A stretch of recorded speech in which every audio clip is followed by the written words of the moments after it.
Let's listen to the actual sound of an eyewitness UFO encounter. This is Captain Hector, Director of Information, Little Rock Air Force Base at Fort Smith, Arkansas, talking to a member of the Fort Smith Police Department regarding sightings made on 15 August 1966. Sir, could you give me your name, please, and your occupation? Sergeant J.W. Gilbreth with Fort Smith Police Department.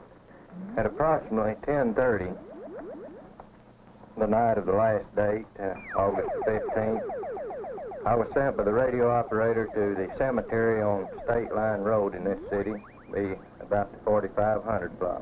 A crowd of people congregated in this cemetery. They had set up a telescope with a tripod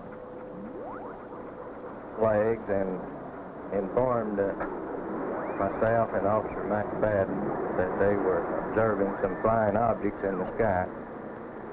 And at this time we watched the sky for a few minutes and saw no flying objects and advised people they would have to leave the cemetery, which they did. Upon returning to downtown area by way of South Y Street, I observed a crowd of people, a large crowd of people with vehicles parked on both sides of the street near the State Line Road. Stopped and asked their reason for being there and was told that they were watching for flying objects. I parked the police department unit and got out with the intention to have the people move the vehicles, and at about this time a man pointed an object moving through the air at a moderate rate of speed, traveling from north to south. Now, this actually was your sighting as such. Could you describe as such the shape of the object? Could you tell at all anything concerning the shape? No, I could tell nothing about the shape of the object as far as the body. The object itself was two lights that appeared, one being red and the other green, very prominent lights, and both lights appeared to flash in a rotating movement. They were visible for some few seconds and disappeared in a southerly direction. Anything concerning the speed of these? Was it an unusually high speed, or could it possibly be an aircraft? No, sir. These men are surveying a known UFO landing site from an airplane high above the mountains. What will they find? Watch with us now as we see all the many phases of the UFO information gathering project as teams work around the globe, assembling information which will help us in the event of an alien attack from outer space. As we watch scientists around the globe gathering information on UFOs and the possibility of life on other planets, let's listen in on an actual eyewitness account of the UFO landing in this astonishing tape recording. This is Captain Hector, Director of Information at Little Rock Air Force Base. We're here in Fort Smith, Arkansas, interviewing Mr. Bill Cruz, General Manager of KFSA Radio here in Fort Smith, concerning the sightings last night, August 15th, of the purported UFOs. Mr. Cruz, could you give us an idea of the incidents leading up to your sighting of these objects? Well, I think, Captain, as I told you earlier, we had some of the top staff members of KFSA in a dinner meeting and a discussion of programming going into the fall and with football. And no one actually, including my wife, knew where we were. So when the sightings occurred or the bulletins broke at shortly after 8 o'clock, our news director, Mark Adams, was alerted, and we had several live reports. Witness one I think that you have heard from the constable of one of our adjacent communities here, which is known as Kavanaugh. After the meeting broke up at approximately 10 o'clock, we were proceeding back to the station, actually, then to talk to Mark Adams, and immediately on getting in the mobile unit, a station mobile unit, one of two that we have, then we heard reports of the unidentified flying objects, or UFO. We stopped and we did see what we thought were some rather unusual objects, and I think at that time that's the word we were using. The phrase was being used advisedly by our news director and by the correspondents, by the employees of the station, UFO, at the time we were tuning in. And then we had a young man by the age who was age 20, who seemed to be an intelligent young man and would not be led to actually anticipate things or read into something that wasn't there. And so this lended credence to the story as it was beginning to mount. But this time it was about an hour and 45 minutes from our first report. And he led us to the area, which was approximately a mile almost due west of the airport on what is Old Greenwood Road in Phoenix, and is led almost in the flight pattern, actually, of the planes coming into Fort Smith Municipal Airport. At that particular time, we took up a position there, and instead of using bulletin type of announcements and interviews, etc., we had almost continual coverage from 10:30 until approximately 1:45 this a.m. At that time, while we were there, of course, our sister newspaper here in town, a photographer, a staff photographer for the Southwest American and the Fort Smith Times Record, came out and showed us pictures, 8 by 11, of 4 different shots with high-speed action cameras of this unidentified flying object. And this, of course, continued, or at least stirred us to stay on the spot and continue reporting.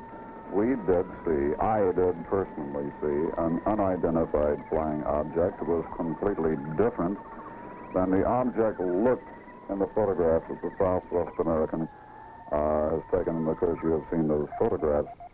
The vehicle that we saw twice in approximately 45 minutes immediately overhead.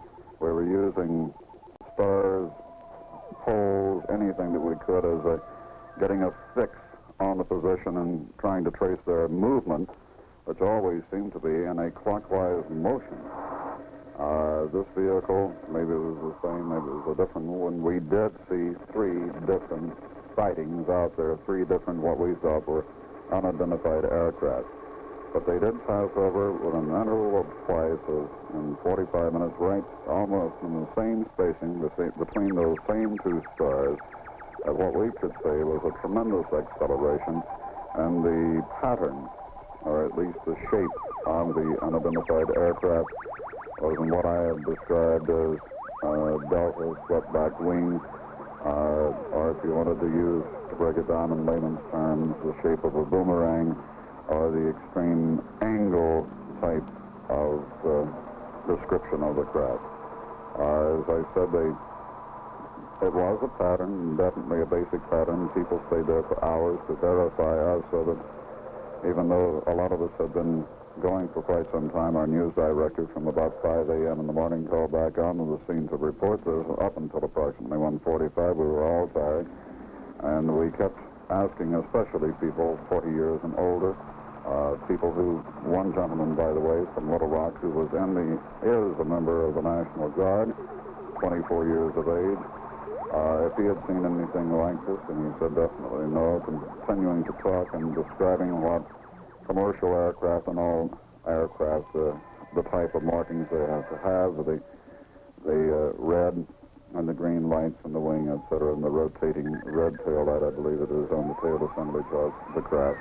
And that indeed none of the sightings that we saw had this type of identification. Here is an astonishing eyewitness UFO encounter. As we listen to this eyewitness report of the UFO landing, we will show an incredible collection of authentic UFO stills taken from the archives around the world. This is Dave Hall, Airport Manager, Lake Wales. Wednesday afternoon at approximately 3 o'clock, I received a phone call from an observer in Lake Wales telling me that there was an object in the sky at what he figured was 20,000 feet. I went outside my office and looked up, viewing this object. Then proceeded to check with Orlando radio on the chance that it might be a stray weather balloon. Orlando radio had nothing reported in the area, and since it is practice to report these balloons, we decided that we would go up and take a look at this object.